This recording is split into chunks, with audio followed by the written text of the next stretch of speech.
जय राधा माधवा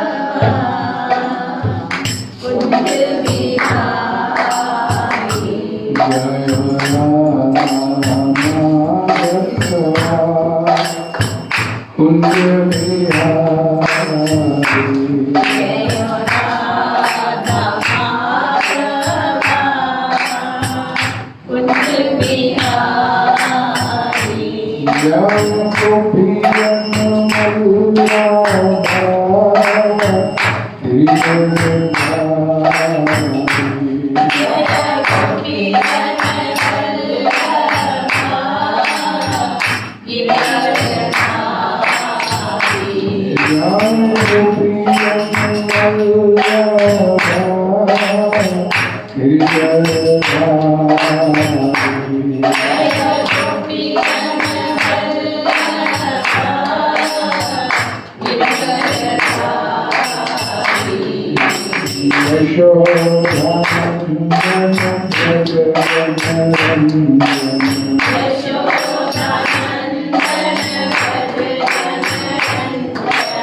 यशोदानंदन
Hare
कृष्ण कृपा मूर्ति श्री स्वामी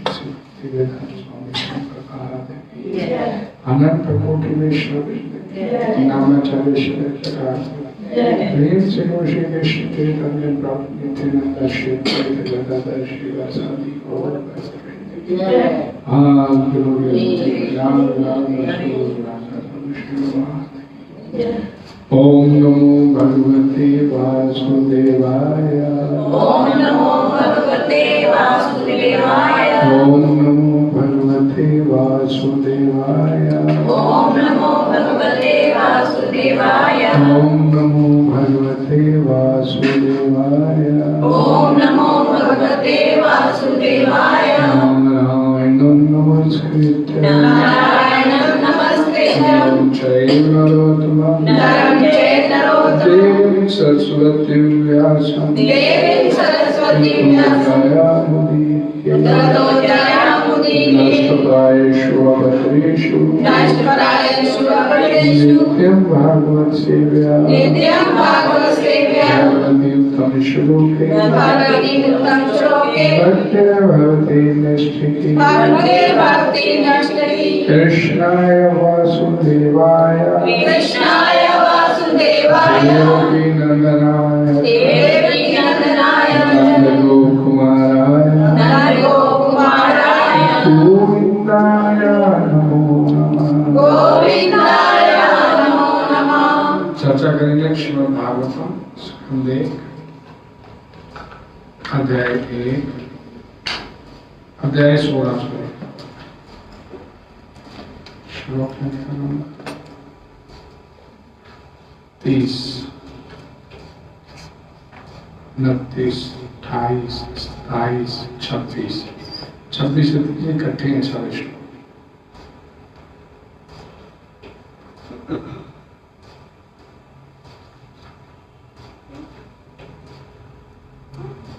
सत्यम शोचम दया क्षांतिम त्यागा संतोषार्दम शमो दम तपा साम्यम तितिक्षु प्रतिश्रुतम ज्ञानं विरक्तिरैश्वर्यं शौर्यं तेजो बलं स्मृति सत्तं त्रयं कौशलं कान्ति धैर्यमालम्ब्यं च प्रागलभ्यं प्रश्रयशीलं स ऊर्जो बलबलं गम्भीर्यं स्थैर्यम् आस्तिक्यं कीर्तिमानो अहंकारिति एते च अन्ये च भगवान् नित्य यत्र महामुना प्राप्य महत्त्वमिच्छि इच्छार्जुन व्यन्ति समकरीचिता तेनाहं गुणपात्रेण श्रीनिवासेन साम्प्रतं शोचममि रहितं लोकं पापमना कलिनेक्षतम्।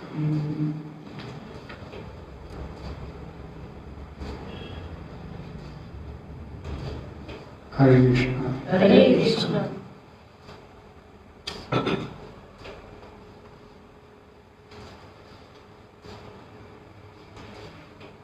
उनमें निम्नलिखित गुण तथा अन्य अनेक दिव्य गुण पाए जाते हैं जो शाश्वत रूप से विद्यमान रहते हैं और उनसे कभी विलग नहीं होते हैं।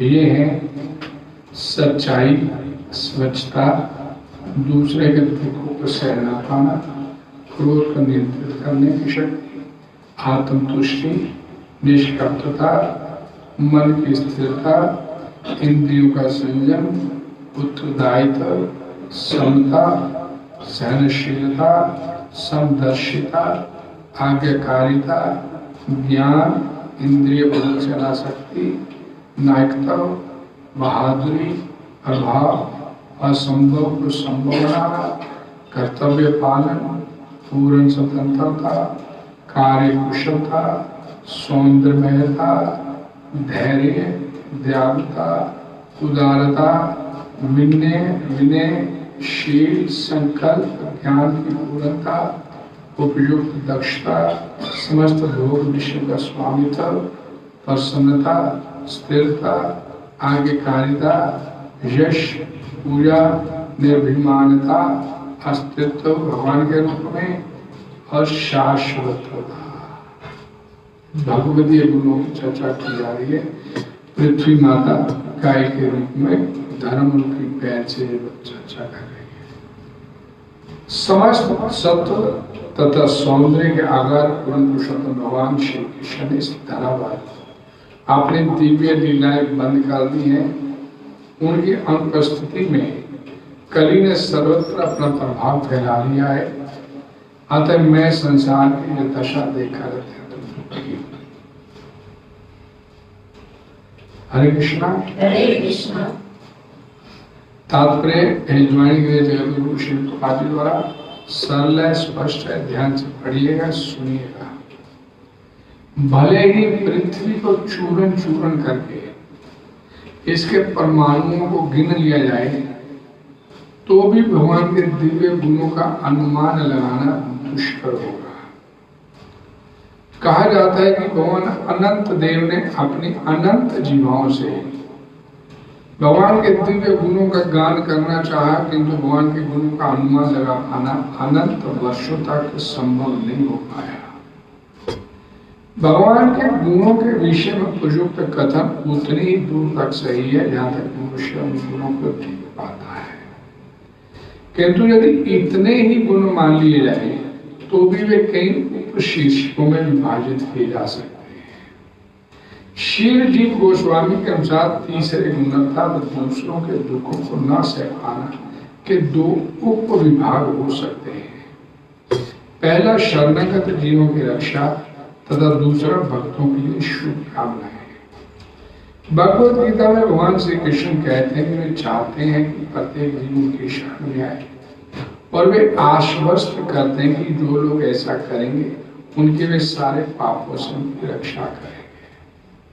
जो शरणागत नहीं है वे भगवान के भक्त नहीं है और वो इस प्रकार हर एक को विशेष संरक्षण प्रदान नहीं किया जाता है। जो उनके शरणागत होंगे उनको संरक्षण दिया जाएगा, अब हर एक व्यक्ति को नहीं दिया जा सकता। किंतु भक्तों के साथ उनकी समस्त शुभ कामनाएं रहती हैं, और जो लोग वास्तव में उनकी दिव्य प्रेमा में सेवा में लगे रहते हैं, भगवान उन पर विशेष ध्यान देते हैं। वे ऐसे शुद्ध भक्तों का मार्गदर्शन करते हैं जिससे वे अपने कर्तव्यों का पालन करते हुए भगवत धाम लौटने में समर्थ हो सके। समता से भगवान हर एक पर समान रूप से दयालु है। जिस तरह से सूर्य हर एक को समान रूप से अपनी किरणें वितरित करता है, फिर भी ऐसे अनेक लोग हैं जो सूर्य की किरणों का लाभ नहीं उठा पाते। इसी प्रकार भगवान श्री कृष्ण कहते हैं कि उनके शरणागत होना एक प्रकार से सुरक्षा की गारंटी है, किंतु जो अभागे हैं वे इस प्रस्ताव को स्वीकार नहीं कर पाते और इस प्रकार भौतिक कष्टों को भोगते रहते हैं। इस तरह यद्यपि भगवान सबों के समान रूप से शुभ चिंतक हैं, तो भी अभागे जीव कुसंगति के कारण ही उनके उपदेशों को पूरी तरह स्वीकार नहीं कर पाते। इसके लिए भगवान को कभी भी दोषी नहीं ठहराया जा सकता। वे केवल भक्तों के शुभ चिंतक कहलाते हैं। वे अपने भक्तों के पक्षपाती प्रतीत होते हैं, किंतु वास्तविकता तो यही है कि ये जीव पर निर्भर करता है कि वे भगवान के समान व्यवहार को स्वीकार करे या ठुकरा दे। भगवान कभी अपने वचनों से मुकरते नहीं। जब वे सुरक्षा का आश्वासन दे देते हैं तो चाहे जो भी हो, वे अपने वचनों को पूरा करते हैं।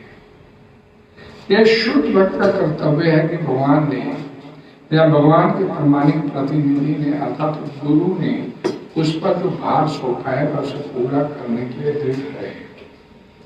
शेष तो भगवान अबाध रूप से पूरा करेंगे। भगवान का उत्तरदायित्व भी अद्वितीय है। भगवान का कोई उत्तरदायित्व नहीं है, क्योंकि उनके सारे कार्य उनके द्वारा नियुक्त की गई विभिन्न शक्तियों द्वारा संपन्न होते हैं। फिर भी वे अपनी दिव्य लीलाओं का प्रदर्शन करते समय कुछ स्वैच्छिक जिम्मेदारियां निभाते हैं। बालक के रूप में वे ग्वाल बाल की भूमिका निभा रहे थे। उन्होंने नंद महाराज के पुत्र के रूप में अपनी जिम्मेवारी बहुत अच्छे से निभाई। इसी प्रकार जब वे महाराज वसुदेव के पुत्र रूप में क्षत्रिय की भूमिका निभा रहे थे, तब उन्होंने शूरवीर क्षत्रिय की संपूर्ण निपुणता दिखाई।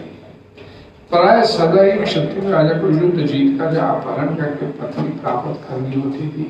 इस तरह का आचरण क्षत्रिय के लिए प्रशंसनीय होता था, क्योंकि क्षत्रिय को अपनी होने वाली पत्नी के समक्ष बहादुरी का प्रदर्शन करना होता था, जिसे क्षत्रिय पुत्री अपने होने वाले पति के पराक्रम को देख सके। यहाँ तक कि भगवान श्री रामचंद्र को भी अपने विवाह के समय ऐसे ही शौर्य का प्रदर्शन करना पड़ा।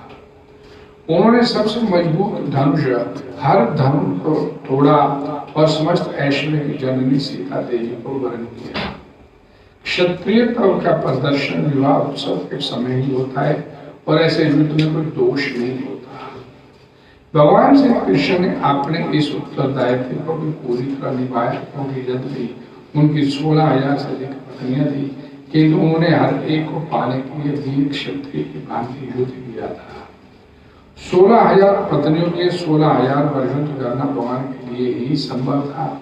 इसी प्रकार उन्होंने प्रत्येक लीला के प्रत्येक कार्य में पूरी जिम्मेदारी दिखाई। 14वां गुण है ज्ञान, जिसे पूर्ण 5 उप विभागों में बांटा जा सकता है, अर्थात बुद्धि, कृतज्ञता, देश काल तथा वस्तु के अनुसार परिस्थितियों को समझने की शक्ति, हर वस्तु का पूर्ण ज्ञान तथा आत्म ज्ञान। जो मूर्ख होते हैं वे ही अपने उपकारियों के प्रति कृतज्ञ होते हैं, लेकिन भगवान तो खुद के अतिरिक्त अन्य किसी से कोई लाभ नहीं चाहते, क्योंकि वे स्वयं संपूर्ण हैं। फिर भी वे अपने भक्तों की अनन्य सेवा से लाभान्वित अनुभव करते हैं। भगवान अपने भक्तों के प्रति ऐसी सरल और प्रतिबंधित सेवा के लिए कृतज्ञता का अनुभव करते हैं और सेवा द्वारा प्रतिदान करते हैं। यद्यपि भक्त के मन में ऐसी कोई इच्छा नहीं रहती। भगवान की दिव्य सेवा भक्त के लिए अपने में ही दिव्य लाभ है, अतः भक्त को भगवान से किसी वस्तु की आशा नहीं होती। वैदिक नीति वाक्य सर्वम खलुदम ब्रह्म, के आधार पर भगवान अपने तेज की सर्वव्यापी किरणों के द्वारा, जिन्हें ब्रह्म ज्योति कहते हैं, प्रत्येक वस्तु के भीतर या बाहर सर्वव्यापी भौतिक आकाश की तरह व्याप्त है, इस तरह वे सर्वज्ञ भी है।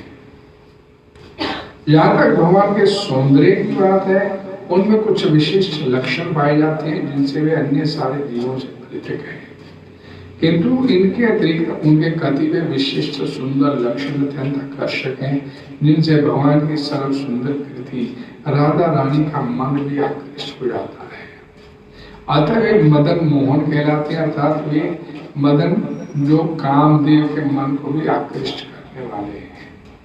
श्रील जीवा गोस्वामी प्रभु ने भगवान के अन्य दिव्य गुणों का भी विश्लेषण किया है और वे इस बात की पुष्टि करते हैं कि भगवान श्री कृष्ण पूर्ण पुरुषोत्तम भगवान परम ब्रह्म है। वे अपनी अचिंतनीय शक्तियों के कारण सर्वशक्तिमान है। अतः वे योगेश्वर अर्थात समस्त योगिक शक्तियों के सर्वोपरि स्वामी है। योगेश्वर होने के कारण उनका शाश्वत स्वरूप आध्यात्मिक है। शाश्वतता ज्ञान तथा आनंद का सम्मिश्रण है और भक्तगण उनके ज्ञान की गतिशील प्रकृति को नहीं समझ सकते, क्योंकि वे उनके ज्ञान के शाश्वत रूप तक पहुंचकर संतुष्ट हो जाते हैं। सारे महापुरुष उनके समान ज्ञानवान बनने की आकांक्षा करते हैं। इसका अर्थ यह हुआ कि अन्य सारा ज्ञान सदैव अपर्याप्त, लोचशील तथा माप्य है, किंतु भगवान का ज्ञान सदैव स्थिर तथा अगाध है। श्री सूत गोस्वामी ने भागवत में इस बात की पुष्टि की है कि यद्यपि द्वारका के निवासी नित्य भगवान के दर्शन करते थे, तो भी वे उन्हें पुनः पुनः देखने के लिए उत्सुक रहते थे। जीव भगवान के गुणों की सराहना अंतिम लक्ष्य के रूप में तो कर सकते हैं, किंतु वे कभी उनकी समता नहीं कर सकते। ये भौतिक जगत महत्ता तत्व के ऊपर है, जो भगवान के कारण सागर में योग निद्रा की स्वप्न अवस्था है। फिर भी ये सारी सृष्टि उन्हीं से उत्पन्न प्रतीत होती है। इसका अर्थ ये हुआ कि भगवान की स्वप्न अवस्था भी वास्तविक अभिव्यक्ति है। अतः हर वस्तु को अपने दिव्य नियंत्रण में ला सकते हैं। वे जब कभी और जहाँ कहीं प्रकट होते हैं, अपने पूर्ण रूप में प्रकट होते हैं। ऊपर जो कुछ भी कहा गया है, यह सब होते हुए भगवान सृष्टि का व्यापार चालू रखते हैं और ऐसा करते हुए अपने उन शत्रुओं को भी मोक्ष प्रदान करते हैं जिन्हें उन्होंने स्वयं मारा है। वे सर्वोपरि मुक्त आत्मा के लिए भी आकर्षक हैं। अतः वे सभी देवताओं में मान ब्रह्मा तथा शिव जैसे देवताओं द्वारा भी पूजनीय है। यहाँ तक कि अपने पुरुष अवतार में भी वे सृजन शक्ति के स्वामी हैं। भौतिक सृजन शक्ति उनकी अध्यक्षता में कार्यशील रहती है, जिसकी पुष्टि भगवद गीता 9:10 में हुई है। वे भौतिक शक्ति के नियंत्रक कुंजी समान है और असंख्य ब्रह्मांडों में भौतिक शक्ति के नियंत्रण के लिए वे समस्त ब्रह्मांडों में असंख्य अवतारों के मूल कारण हैं। अन्य ब्रह्मांडों में अन्य अवतारों के अतिरिक्त केवल एक ब्रह्मांड में मनु के 5 लाख से अधिक अवतार होते हैं, लेकिन आध्यात्मिक जगत में तो माता तत्व के परे अवतारों का प्रश्न नहीं होता। लेकिन विभिन्न वैकुंठ लोकों में भगवान के पूर्ण अंश होते हैं। वैकुंठ लोक में माता तत्व के असंख्य ब्रह्मांडों के भीतर पाए जाने वाले ग्रहों से तिगुनी संख्या में ग्रह हैं और भगवान के जितने भी नारायण रूप हैं, वे सब उनके वासुदेव स्वरूप के अंश हैं। इस तरह वे एक साथ वासुदेव, नारायण तथा कृष्ण हैं। वे श्री कृष्ण गोविंद हरे मुरारे हे नाथ नारायण वासुदेवा है, एक में सब। अतः कोई चाहे कितना महान क्यों ना हो, भगवान के गुणों की गणना नहीं कर सकता। ओम अज्ञानतिमिरन्दस्य ज्ञानाञ्जनशलाकया चक्षुरुन्मिलितं तस्मै श्रीगुरवे नमः। श्रीचैतन्यमनोभीष्टं स्वयं रूपा कदा मह्यं ददाति स्वपदानि। वन्देऽहं श्रीगुरुं श्रीपदकमलं श्रीगुरुं वैष्णवांश्च श्रीरूपं साग्रजातं सैकतगुणातीतं तं सन्निधं साद्वैतं सावधूतं परिजन सहितं श्रीकृष्ण चैतन्यदेव श्री राधा कृष्ण पादान् सैकं श्री विशाखान्वितान्। नमो विष्णुपदाय कृष्णाय भूतले श्रीमद्भक्तिवेदान्त स्वामिने नामिने नमस्ते सरस्वती गौरवाणी निर्विशेष शून्यवादी पाश्चात्य जय कृष्ण चैतन्य प्रभु नित्यानंद श्री अद्वैत गदाधर श्रीवासादि गौर भक्त हरे कृष्ण कृष्ण कृष्ण हरे हरे हरे राम राम राम हरे हरे निरंतराश्रम जगतगुरु श्री भगवान की जय।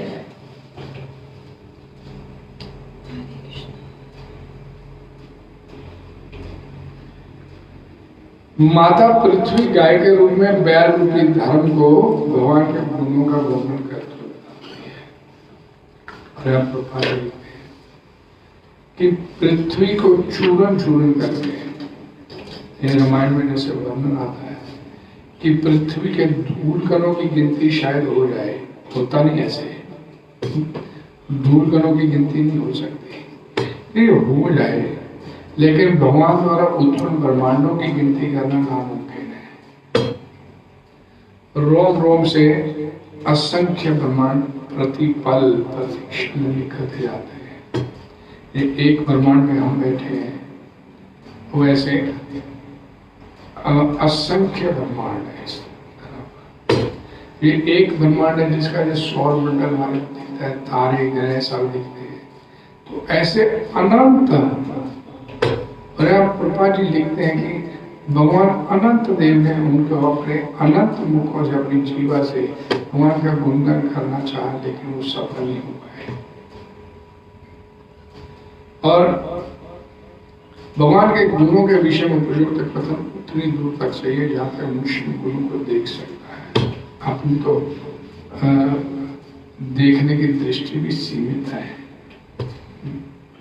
इस दीवार के परे क्या हो रहा है हमें नहीं मालूम, कोई दृष्टि हमारी इस पार नहीं देख सकती, तो ये हम तो कल्पना भी नहीं कर सकते कि क्या भगवान के गुण है क्या नहीं। और श्रीला जी गोस्वामी कहते हैं कि कितने भी गुण है, जहाँ पे तीसरे गुण की बात की तो आगे उसके सब टाइटल आ गए, एक गुण के आगे आगे सब टाइटल है, तो हम कल्पना नहीं कर सकते। और यहाँ बोला गया कि जो जीव भगवान जी भगवद गीता में आश्वस्त करते हैं कि मेरी शरण में आ जाओ, मैं आप सबकी रक्षा करूंगा। और ये भगवान रक्षा करते हैं, उन लोगों की रक्षा नहीं करते जो उनके शरणागत नहीं है। भगवद गीता में भगवान श्री कृष्ण 9वें अध्याय में बोलते हैं, समो अहम सर्वभूतेषु द्वेषोऽस्ति प्रियोऽस्ति। मैं सभी जीवों के लिए समान भाव रखता हूँ, ना मेरे को कोई प्रिय है ना कोई मैं किसी से द्वेष करता हूँ, ना कोई मेरे को प्रिय है और न ही मैं किसी से द्वेष नहीं करता हूँ। प्रिय भी कोई नहीं, द्वेष नहीं करता, सभी में समभाव रखता हूँ। लेकिन मयि तेषु चाप्यहम् ये भजन्ति तु माम भक्त्या, ये भजन्ति तु माम भक्त्या मयि तेषु चाप्यहम्।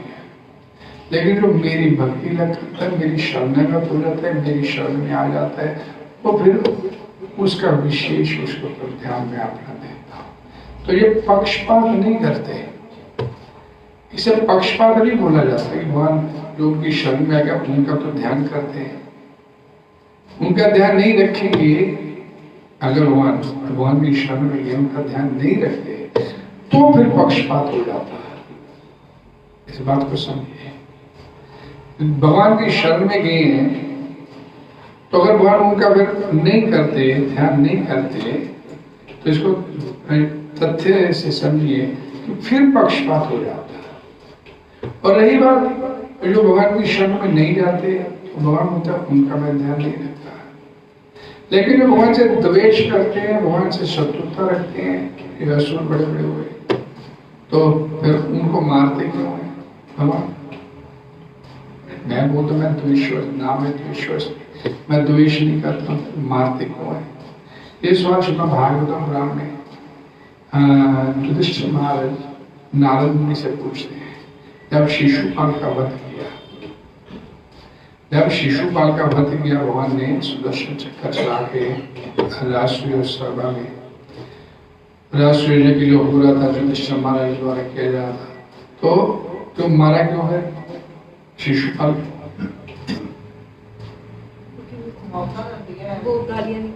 नहीं, उनको मार के भी उनका कल्याण किया गया, उनका वध किया, लेकिन वध करके भी उनका कल्याण हुआ, क्योंकि भगवान के हाथों मरने का मतलब है दुखों से छुटकारा हो जाना। जो भगवान के हाथों मारा गया, जब भगवान के सामने मारा गया, जहाँ भगवान मौजूद है और वहां मारा जाता है, भगवान देख रहे हैं, तो उसका भी कल्याण हो जाता है। 18 क्षोणी सेना महाभारत के युद्ध में खड़ी की गई, सारी की सारी मर गई, और सारी की सारी का कल्याण हो गया। भले दुष्ट आत्मा थे, कैसे भी थे, अधर्मी थे, लेकिन उनका भी कल्याण हुआ। तो इसलिए भगवान उन पर विशेष ध्यान देते हैं जो शुद्ध भक्तों का मार्गदर्शन करते हैं, जो शुद्ध भक्तों की मार्गदर्शन में आ जाते हैं, उनका विशेष भगवान की शरण में आना, भगवान के शुद्ध भक्तों की शरण में आना, उनका और जल्दी कल्याण हो जाता है। भगवान ने गजेंद्र का कल्याण नहीं किया, पहले ग्राहक का किया, उसका वध किया पहले, उसका कल्याण पहले हो गया। क्यों भाई? क्योंकि इसने मेरे भक्त के चरण पकड़े हुए थे, इसलिए इसका पहले क्या था। भगवान हर एक पर समान रूप से दयालु है, जिस तरह से सूर्य हर एक को समान रूप से अपनी किरणें वितरित करता है। भगवान किसी को धूप देते हैं तो किसी को धूप नहीं देते, ऐसा नहीं है। किसी को, आधे लोगों को बारिश दे, आधे लोगों को नहीं दे। नास्तिक को भी बारिश देते हैं, आस्तिक को भी बारिश देते हैं। नहीं, आस्तिक को भी धूप देते हैं भगवान, नास्तिक को धूप देते हैं। तो सब मेरी संतान भगवान बोलते हैं। तो संतान माता जो होती है, वो पुत्र कितना भी वो शरारतें कर, लेकिन फिर भी अपने पास बिठा के खिलाती है वो माता। चल इतनी मार खा ली, रोटी खा ले। तो वो स्थिति भगवान माता पिता है, तो अपने सब भक्तों का विशेष रूप से ध्यान रखते हैं, लेकिन नास्तिकों का भी ध्यान रखते हैं। और ये शुद्ध भक्त का लक्षण भी है।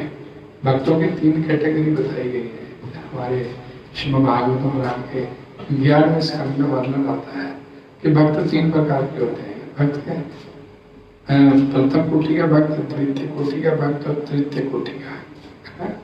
क्या बोलते हैं? कनिष्ठ, मध्यम और उत्तम। तो कनिष्ठ भक्त किसे बोलते हैं?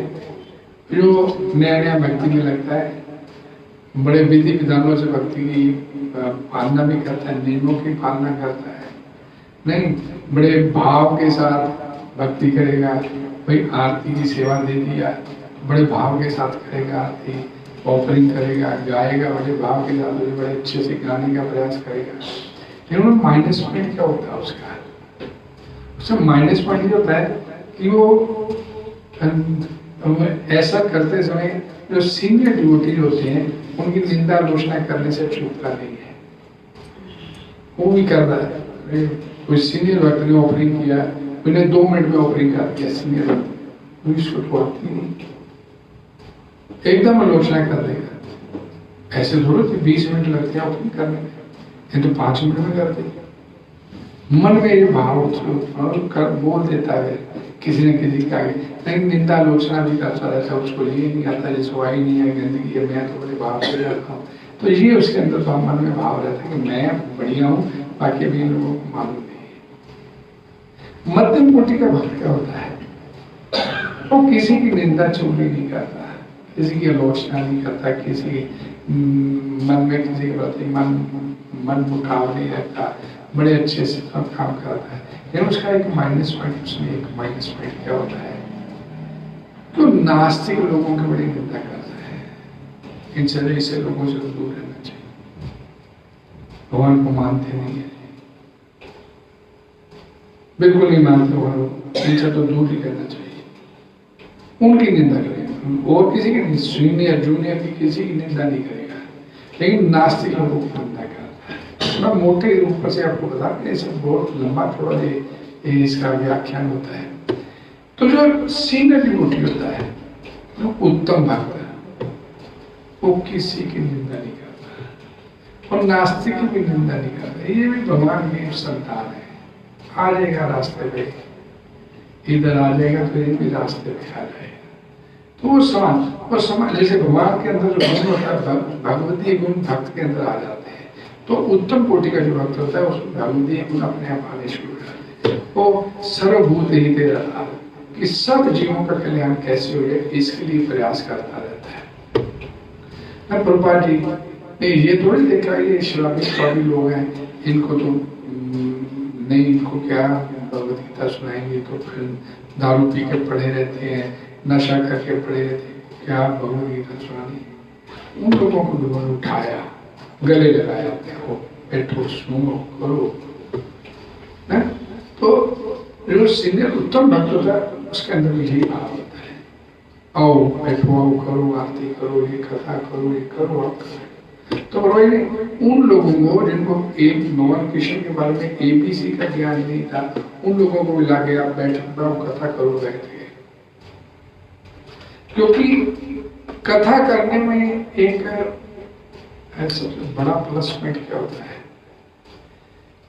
कि आपकी कथा, भले आप इमेच्योरिटी आपके अंदर भी नहीं समझ पा रहे, आप कथा कर दी, लेकिन आपको कथा तो आप जब कथा करोगे, आपकी कथा सुन के कोई शुद्ध हो या ना हो वो पता नहीं, लेकिन अपने अंदर शुद्धता आ जाती है कि मैं यार ऐसे कथा करूं तो मेरे अंदर तो ये होना चाहिए, मेरा हृदय तो साफ हो। तो ये अपने अंदर शुद्धता आनी शुरू हो जाती है। तो ये प्रभुपाद जी ने किया, उन शराबी वापी लोगों को बिठा दिया और बैठो कथा करो। और आज स्थिति ये है, मतलब वही शराबी वापी लोग जो आज भारत में आके लोगों को बहुत गीता पाठ पढ़ा रहे हैं और लोग पढ़ रहे हैं उनसे जाके, उन्हीं लोगों से। हम मायापुर चले गए, जयप्रदा का स्वामी महाराज है, इतना होल्ड है उनका वहां पे, ये बोलते पत्ता नहीं हिलता उनके बिना मायापुर, वो स्थिति है। उनकी झलक देखने के लिए लोग तैयार रहते हैं, झलक ले जाए। वो लोग जो मतलब शादी काफी थे, यहाँ आके वो अब वो कथा करती थी, उनकी कथा सुनने के लिए पता नहीं कहाँ से लोग आते हैं, ये स्थिति है। तो कथा करने का लाभ क्या होता है कि कोई शुद्ध हो ना हो, आपकी कथा सुन के अपने अंदर शुद्धता जरूर आती है। आपके अंदर से कभी आपने गलत काम निकाले तो आपकी आत्मा आपको छोड़ देगी, आप क्या कर रहे हैं, लोग वैसे होता है और आपके अंदर ये ऐसे गलत काम कर रहे हैं, तो अपने आप को सुधारने का प्रयास करेगा। हम कोई ऋषि मुनि नहीं है कि रातों रात ही सुधर जाएंगे, समय लगता है। वैसे प्रभुपाद जी ने लोगों को समय दिया और उन्होंने उस प्रभुपाद जी के दिए गए समय का सदुपयोग किया, लग गई और चल पड़ी इस रास्ते पर। क्या बोला गया, भगवान भगवान कभी अपने बच्चों से मुकरते नहीं, कभी बोल दिया नहीं, माम एकम शरणम व्रजा आम त्वाम सर्वे पापेभ्यो मोक्ष्यामि। तो आगे बोलते हैं माँ शुचा। माँ शुचा का मतलब होता है चिंता नहीं करना, मैंने बोल दिया तेरी रक्षा करूंगा। मन में कोई द्वैत भाव मत ले आना, मैं करूंगा तेरी रक्षा, लेकिन आप पूरे मनोयोग से मेरी शरण, फिर करूंगा तेरी रक्षा। अगर तेरे मन में ये भाव है चल तो पढ़ाऊं, पता नहीं काम होगा कि नहीं होगा, नहीं होगा। द्वंद्व विमुक्त हो, लाभ द्वंद्व विमुक्त, द्वंद्व से बाहर निकालना अपने आप को। नहीं होगा नहीं होगा, दो भाव नहीं, होगा। अवश्य रक्षते माम, भगवान मेरी अवश्य रक्षा करेंगे, ये भाव, फिर भगवान रक्षा करेंगे। थोड़ा सा भी किसी कोने में मन के रह गया, पता नहीं होगा कि नहीं, तो फिर नहीं होगा, 100% नहीं होगा। फिर वो 1% रहेगा, फिर पहले 1% भी देख ले संसार में जाके, तेरी कितनी रक्षा होती है। तेरे को 99% तो मेरे पे डिपेंडेंट हो रहा है, 1% तो 1% भी फुली सरेंडर कर, 100% सरेंडर कर मेरे आगे, फिर मैं तेरी रक्षा करूं। क्या बोला गया कि ये शुद्ध भक्त का कर्तव्य है कि भगवान ने या भगवान के प्रामाणिक प्रतिनिधि ने अर्थात गुरु ने उस पर जो भार सौंपा वह उसे पूरा करने के लिए दृढ़ रहे। भगवान ने अर्जुन को बोल दिया कि युद्ध करना चाहिए, भगवान की इच्छा थी, अर्जुन की इच्छा थी कि मैंने नहीं करना, और भगवान की इच्छा थी कि युद्ध कर। एक तरफ भगवान की इच्छा है, एक तरफ जीव की इच्छा है। जीव और भगवान की इच्छा में अंतर क्या है कि जीव कहता है मोहग्रस्त है, ये मेरा मामा चाचा ताए भाई बंधु सारे नहीं, ये धन संपत्ति छोड़ गया, फिर मैंने इतनी धन संपत्ति कमाई है, कैसे छोड़ है, कैसे छोड़ दूं मैं? तो छोड़ के मोह छोड़ अपना, वो मोहग्रस्त है अर्जुन इस संसार में, और भगवान कहते हैं कि मेरी इच्छा के हिसाब से चल युद्ध का। पहले तो बड़ा बोला था सैन्योभ्यो मध्य रथम स्थाप्य में अच्युत, हे अच्युत मेरे रथ को दोनों सेनाओं के पीछे पीछे लेके चलो। हाँ, बड़ा ऑर्डर दिया था, मैं तो तेरा रथ लेके आ, अब तो बदमाशी कर रहे हैं मेरे साथ, अब जो धूर्तता तेरी भाई, तेरे सारे जब रास्ते बंद हो गए, तेरे लिए क्षत्रिय का धर्म है, युद्ध का रास्ता तेरे लिए खुल गया।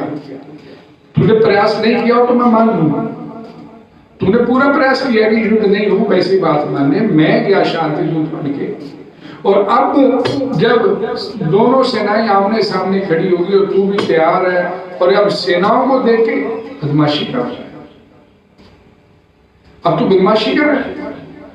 जीवेर स्वरूप हरे इसलिए सेवक सेवक चाहिए, लेकिन यहां तो अर्जुन का मैं नहीं करूंगा, तुम मालिक बन, मैंने गलती कर ली, तेरा रथ की बागडोर संभाल, मालिक तो भगवान है, और भगवत की इच्छा की युद्ध हो और जीव की इच्छा की युद्ध नहीं करना। लेकिन अगर भगवान ने उसका मोह दूर किया, फिर उसे किंतु परंतु नहीं किया। कृष्ये वचनवता नष्ट मोहा गत संदेहा, मेरे सारे संदेह सारे डाउट क्लियर हो गए, नष्ट मोहा मेरा मोह खत्म हो गया। कृष्ये वचनवता, अब जैसा करोगे वैसा, अब आप जैसा कहोगे वैसा करो। भगवत गीता कहां शुरू की भगवान से? अशोचनीय अनवशोचनीय प्रज्ञा, तो पहला शब्द क्या था? अशोचया, अशोचया, और भगवत गीता खत्म क्या की? मां शुचा, यहां से शुरू की, शोचा से वहीं शुचा पे आगे भगवान श्री कृष्ण। तो अर्जुन ने फिर ये नहीं कहा, ये क्या बोले यहाँ पे कि शुद्ध भक्त का कर्तव्य है कि भगवान ने, जब भगवान के प्रामाणिक प्रतिनिधि ने अर्थात गुरु ने उस पर जो भार सौंप दिया है वह उसे पूरा करने के लिए दृढ़ रहे। फिर सेकंड थॉट नहीं है करूंगे नहीं करूं, करूंगे नहीं करूं। गुरु ने बोल दिया समर्पण कर दे भगवान के आगे, तो समर्पण करना है मेरे। गुरु ने बोले ये काम करना है तो सेकंड थॉट नहीं है। जहां सेकंड थॉट आ गया, प्रहलाद महाराज कैसे है कि उनका गुरु नारद मुनि अपने शिष्य के गुणगान करते हैं, कितना महान शिष्य है कि गुरु उसका गुणगान करता है।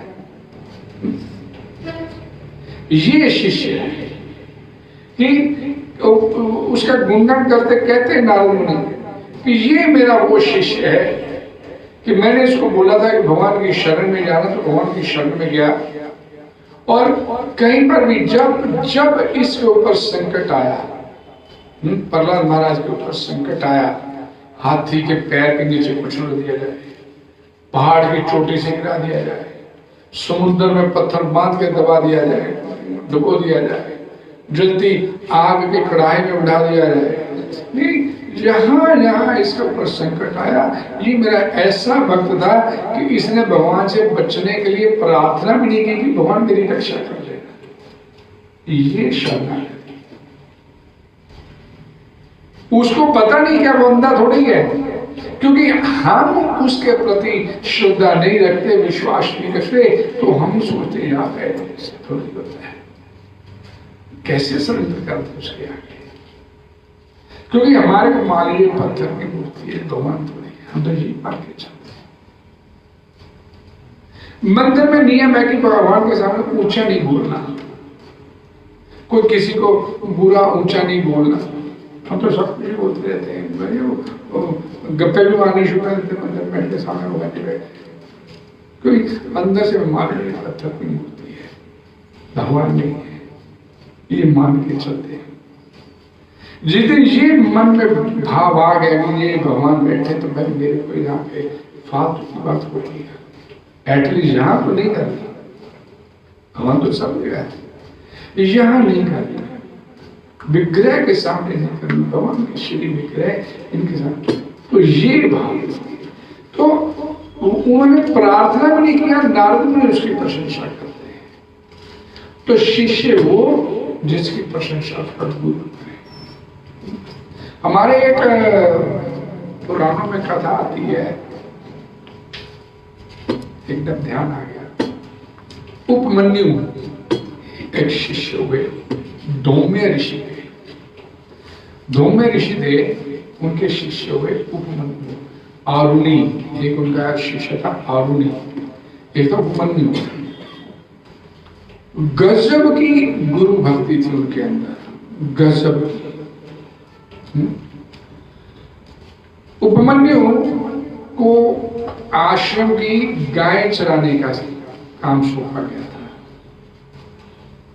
तो भाई सुबह गाय लेके निकलता था, सुबह क्लास हो गई, गुरुकुल में गुरु ने पढ़ा दिया, दिखा दिया, भाई अब तो आश्रम की सेवा करने के लिए, गुरु की सेवा, तो भाई गैया जो आश्रम की गई को चला के लिया, तो चला जाता था, शाम हो आता था, तो बोला, एक दिन गुरु ने पूछ लिया, भाई शरीर बड़ा हिष्ट पुष्ट है तेरा, क्या खाता है?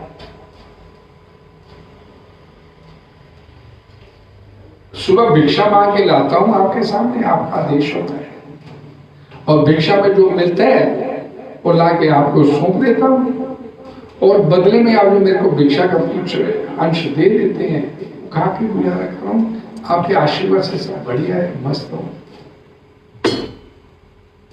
तो गुरु को लगा ये ज्यादा खा रहा है। गुरु कैसे अपने शिष्यों की पहले वो करते थे परीक्षा, तो अगले दिन वो भिक्षा मांगने गया, जो मिला, पहले क्या होता था कि ये शिष्यों को सिखाया जाता था कि भाई 5 घरों में भिक्षा मांगनी है, 10 घरों में मांगनी, नहीं मिली, मान लो किसी घर में भिक्षा नहीं मिली तो वापस आ लो, समझिए भगवान उपवास करवाना चाहते हैं हमारा भी।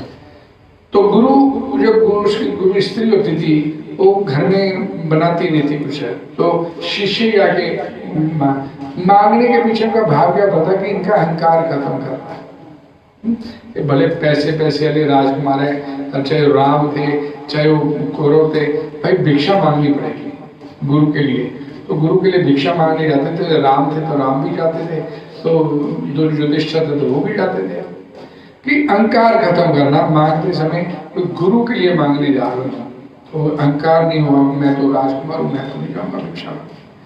तो पहले इतने गिने होते 5 घर से 10 घर में आना, भिक्षा मांग के ले आए और गुरु को रख दी, गुरु ने सबको बराबर बांट दी, अपना हिस्सा रख लिया और बाकी सारी भिक्षा बांट दी, मैं खा लो। तो अगले दिन से धौम्य ऋषि ने क्या किया कि जो भिक्षा मांग के लाया, उपमन्यु सारी की सारी भिक्षा खुद ही रखी, उसको खाने के लिए कुछ नहीं। इस तरह हफ्ता बीत गया। तो हफ्ते बाद फिर धूमे ऋषि बुलाए, भाई आजकल तेरा शरीर बड़ा बढ़िया चल रहा है, क्या खाते हो? गुरु महाराज, आप भिक्षा मांग के लाता था, आपसे नहीं मिलती थी, तो आपकी सेवा के लिए शरीर तो पालना ही है, आपकी सेवा करनी मेरे को, तो इसलिए मैं दोबारा भिक्षा मांगने चला जाता था। बड़ा गुस्सा, ये तो नियमों के खिलाफ है। एक बार भिक्षा मांगने का काम हो गया, उस पर दोबारा नहीं आना। आज के बाद दोबारा भिक्षा मांगने नहीं आना। ठीक है गुरु। अब जो उसे खाने का रास्ता था वो भी बंद हो गया। दूसरी बार भिक्षा मांगने जाता तो मिल गया तो ठीक है, नहीं तो भाई अब हफ्ता ऐसे बीत गया। गुरु महाराज, हाँ भाई कैसे चले जीवन, क्या खा पी रहे, गुजर बसर कैसे हो रही है? कहीं वो गैया जो होती है और दूध निकलता है उसका, तो आप दे देते हो मेरे को थोड़ा सा दूध, रात को सोने को बस वो पी लेता हूँ। अब गुरु महाराज ने दूध बंद कर दिया।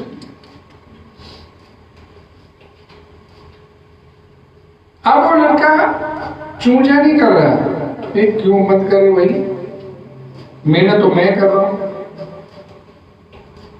तो कुछ नहीं बोल रहा, इस ओके बंद हो गया। तो हफ्ते बाद फिर हम भी कैसे गुजर बसर हो रही है। बोले यो गैया का दूध जब धो लिया जाता है तो उसके बाद बछड़े दूध पी लेते हैं, तो उसके बाद में जब दोबारा दूध को धोने का प्रयास करते जो मिल जाता है, निकल आता है, उससे गुजारा।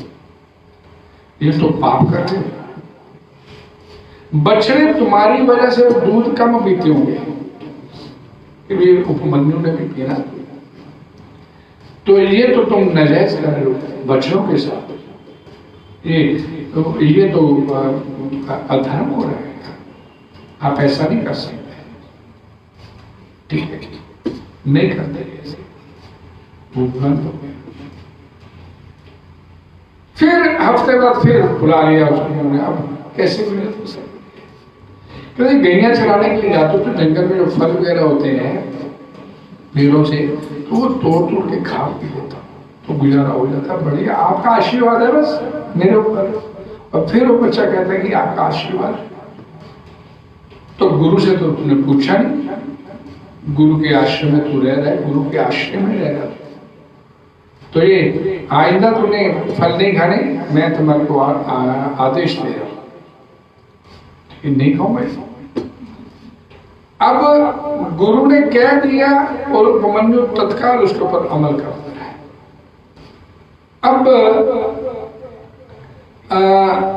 अगले दिन, पहले दिन गैया को लेके गया, अब फल भी नहीं खाने हैं, अब भूख लगी है, गैया को चराना भी है, गुरु की सेवा है, गुरु ने सेवा दी हुई है, तो उसने जंगल में पड़े हुए सूखे पत्ते,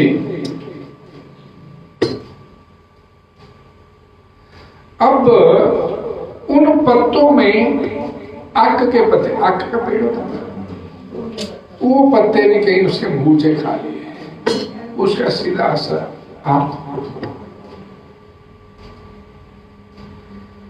ये गुरु सेवा कैसे की जाती है, ये हमारे शास्त्रों में पता चलता है, कोई किंतु परंतु नहीं किया जा रहा है, नहीं, ये तो जान ही लगेगा।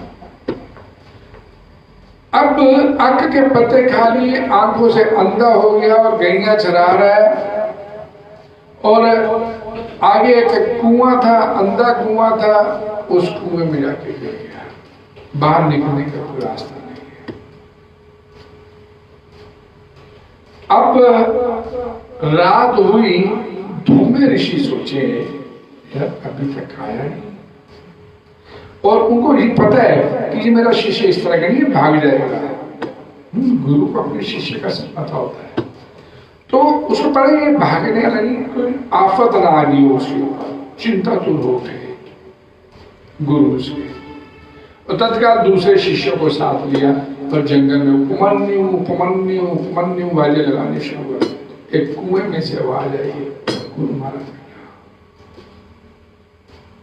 गुरु महाराज ने आवाज सुनी तो कुआं बहुत गहरा था अंदर। अब क्या करें? तो दो में ऋषि बोले, मैं तुम्हारे को मंत्र बता रहा हूं, अश्विनी कुमार देवताओं के जो वैद्य हैं उन 2 अश्विनी कुमारों का वाहन करो इसके मंत्र के माध्यम से। तो गुरु महाराज ने उनको मंत्र बतलाया और अंदर कुएं में पड़े और अश्विनी कुमारों का वाहन किया गुरु के कहने के अनुसार। तो अश्विनी कुमार वहां प्रकट हो गए और उस बालक को बोले, भाई तुम्हारी आंखें चली गई हैं, ये औषधि मैं तुम लोगों को तुम्हारे को दे रहा हूं, ये ग्रहण करो। तो अब वो उपमन्यु क्या बोलता है, सर औषधि नहीं मैं ग्रहण कर सकता। क्यों नहीं ग्रहण?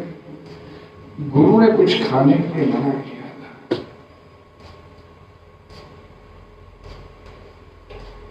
गुरु ने खाने के लिए मना कर दिया था कि कुछ खाना नहीं करता। और आप तो देवता हैं, आप मेरे को औषधि दे रहे हैं। तो जब तक नहीं, जब गुरु के ऊपर भी कोई संकट आया था तो गुरु ने भी ऐसे ही तुम्हारे औषधि खा ली थी। अश्विनी कुमार उस उपमन्यु को बोलते हैं कि तुम्हारे गुरु ने भी तब औषधि खा ली थी, तो इसलिए तुम ये दवाई है, तुम्हारा उपचार होगा, आंखें ठीक हो जाएगी, तुम खा लो। गुरु ने क्या किया था मेरे को इससे कोई लेना देना नहीं है। उपमन्यु बोलता है कि गुरु ने क्या किया था उस समय जब उनके ऊपर कोई ऐसा संकट है, तो मेरे को इससे कोई लेना देना नहीं है। मेरे गुरु ने मेरे को कहा है कि कुछ खाना नहीं, तो मैं उसकी आज्ञा का उल्लंघन नहीं कर सकता, मैं नहीं कर सकता।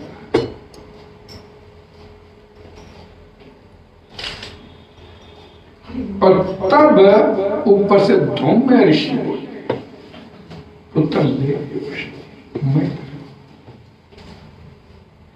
ये गुरु भक्ति जीवात्मा को भगवान तक कैसे नहीं पहुंचाएगी।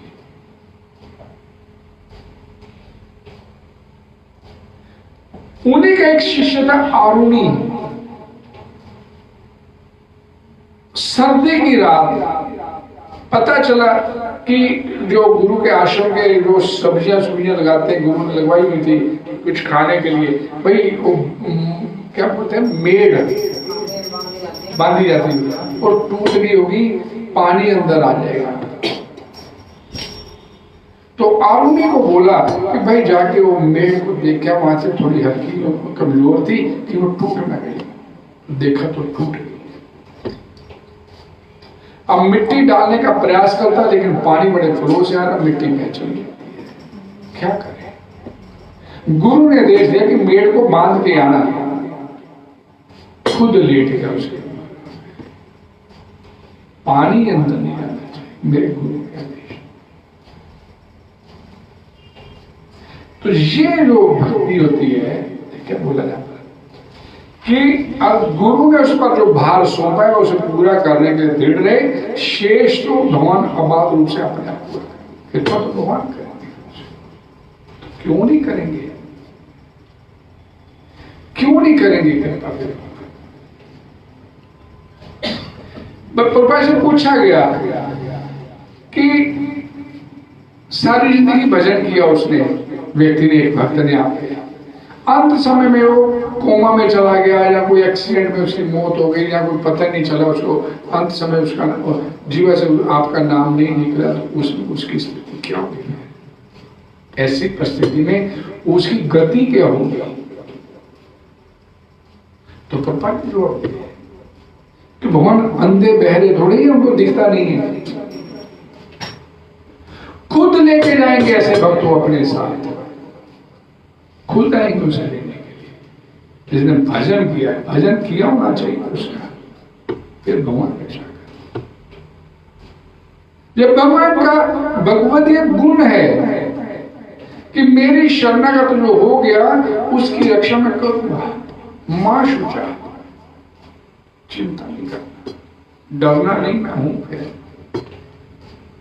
लेकिन समस्या क्या होती है, तो उसके आगे सरेंडर नहीं करते, ना भगवान के आगे करते, ना भगवान के प्रतिनिधि गुरु के आगे करते हैं। बातें बड़ी ऊंची ऊंची करेंगे, लेकिन मौका आता तो भाग निकलते हैं। हम जो लोग भक्ति करते हैं, ये सुविधा भक्ति बोलते हैं इसे। सुविधा है तो आ जाएंगे। कल भी माता जी कह रहे थे, मेरी रोज सोचते हैं कि अगले दिन नहीं जाना होगा लेकिन भगवान भेज देते हैं। लेकिन पहले जो है सुविधा होगी तो आ जाएंगे, नहीं सुविधा होगी तो नहीं आएंगे। भक्ति करनी है तो सुविधा असुविधा। कल की क्लास क्या थी कि प्रतिकूल परिस्थितियों में भक्ति करके दिखाना, ये भक्ति है। अनुकूल परिस्थितियों में तो सभी भक्ति कर लेते हैं, सभी हरे कृष्णा कर देंगे। जब कोई संकट आ गया तब सबसे पहले माला छोड़ते हैं। ये बड़ी माला क्या हुआ, ये माला नहीं कर रहे, फिर बुखार हो गए, 102 बुखार है, माला कहाँ हुई, तो तुम माला और मजबूती से पढ़ो। ये तो स्थिति है देखने की कि विपरीत परिस्थितियों में, प्रतिकूल परिस्थितियों में आपकी भक्ति है कि नहीं है, ये देखना है। और हम लोग सुविधाजनक भक्ति करते हैं, सुविधा है तो आ जाएंगे। अरे वो जो प्रभु ने बोला, तो प्रभु तो रोज ही बोलते हैं, वो तो फोन भी करते हैं, क्या करें, अमल से नहीं आया जाता। हरे कृष्णा हरे कृष्णा हरे कृष्णा कृष्णा कृष्णा हरे हरे, हरे राम राम राम हरे। कोई डिस्कशन?